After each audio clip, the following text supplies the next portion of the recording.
دوستو السلام علیکم۔ میں اپنے یوٹیوب چینل کی نئی ویڈیو لے کر آپ کی خدمت میں حاضر ہوں۔ سب سے پہلے آپ میرے چینل کو سبسکرائب کر لیں تاکہ میری ہر آنے والی ویڈیو آپ تک پہنچتی رہے۔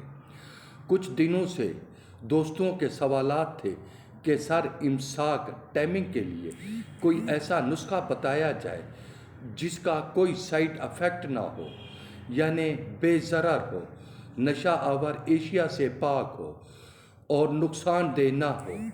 تو آج میں ان دوستوں کی خواہش پوری کرتا ہوں۔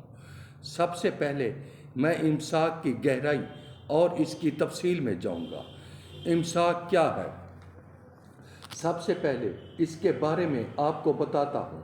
امساک ٹائمنگ، جب مرد حضرات جب صحبت کرتے ہیں تو دخول سے انزال تک کے دورانیہ کو عام زبان میں امساک کہا جاتا ہے۔ بعض مردوں میں 2 سے 3 منٹ اور بعض میں 5 سے 7 منٹ تک امساک ہوتا ہے۔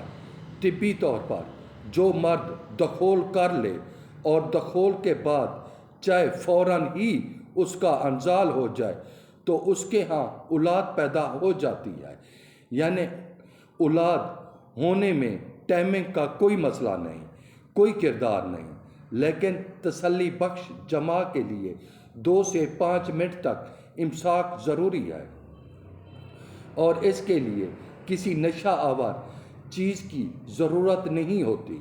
صرف دیسی ہربل نسخہ جات سے ہی مرد کی ٹائمنگ کا دورانیہ بڑھ جاتا ہے۔ آج جو نسخہ امساک کے لیے بیان کرنے جا رہا ہوں 15 سال سے تیار کر رہا ہوں اور سینکڑوں مریضوں پر استعمال کر چکا ہوں اور اس کا لاجواب رزلٹ ہے۔ یہ نسخہ پرانی کتابوں میں بھی درج ہے۔ جو اس کی تعریف لکھی گئی وہی پائی، یعنی انزال مشکل سے ہوتا ہے، بجلی سی لہریں جسم میں اٹھتی ہیں۔ بعض لوگوں کو انزال کے لیے نمک تک چکھنا پڑتا ہے، تب جا کر انزال ہوتا ہے۔ یہ ہربل نسخہ امساک ٹائمنگ 1 سے 2 گھنٹے تک بھی لے جاتا ہے اور بے ضرر نشہ آور ادویات سے پاک ہے۔ اس کا کوئی سائیڈ افیکٹ بھی نہیں۔ سب سے پہلے اس نسخے کے لیے موچرز تازہ لیں۔ اس سے مراد 2-3 ماہ یا اس سے زیادہ پرانا نہ ہو۔ موچرز سنبل کے درخت سے پہلے سفید رنگ کا دودھ سا نکلتا ہے۔ یہ دودھ بعض اوقات گاڑھا بھی ہوتا ہے یا پتلا بھی ہوتا ہے۔ یہ درخت پر ڈیپینڈ کرتا ہے کہ سنبل کا درخت کیسا ہے، اور یہ تقریباً کافی مقدار میں ہوتا ہے۔ چند روز میں خشک ہو کر کلیجی رنگ کا گوند نما بن جاتا ہے۔ اسے حاصل کر کے خشک کرنے کے بعد کوٹ کر سفوف بنا لیں۔ اگر موچرز 50 گرام ہو تو اس میں 3 عدد جیفل کوٹ کر ڈال دیں۔ اس کو 7 بار برگد یعنی بوہڑ کے دودھ میں تر اور خشک کریں۔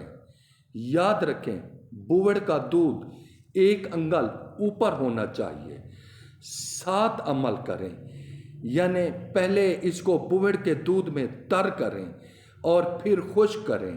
یہ 7 عمل کریں اور اس کے بعد خشک ہونے کے بعد اس کی اچھی طرح رگڑائی اس کو خوب کھرل کریں اور چنے برابر گولیاں بنا لیں۔ عمر کے مطابق 1 سے 2 گولیاں نیم گرم دودھ سے 2 گھنٹے بیشتر ہم بستری کے کھائیں۔ یہ نسخہ آپ کو حیران کر دے گا۔ اس کا امساک میں رزلٹ دیکھ کر آپ کی عقل دنگ رہ جائے گی۔ انزال نہ ہونے پر نمک یا اچار کا استعمال کریں۔ یہ نسخہ 1920 سے لاکھوں حکیموں کا مجرب رہا ہے۔ یہ ان کا تصدیقی نسخہ ہے اور میں نے اس نسخے کو بہت اعلیٰ پایا، بلکہ آج سے 2 سال پہلے بھی اس نسخے کے کافی چرچے تھے اور دوستو یہ میں نے بہت بڑا راز دیا ہے جو ہمارے تجربات میں ہے، اور ٹھیک ہے یہ کتابوں میں لکھا ہوا ہے، لیکن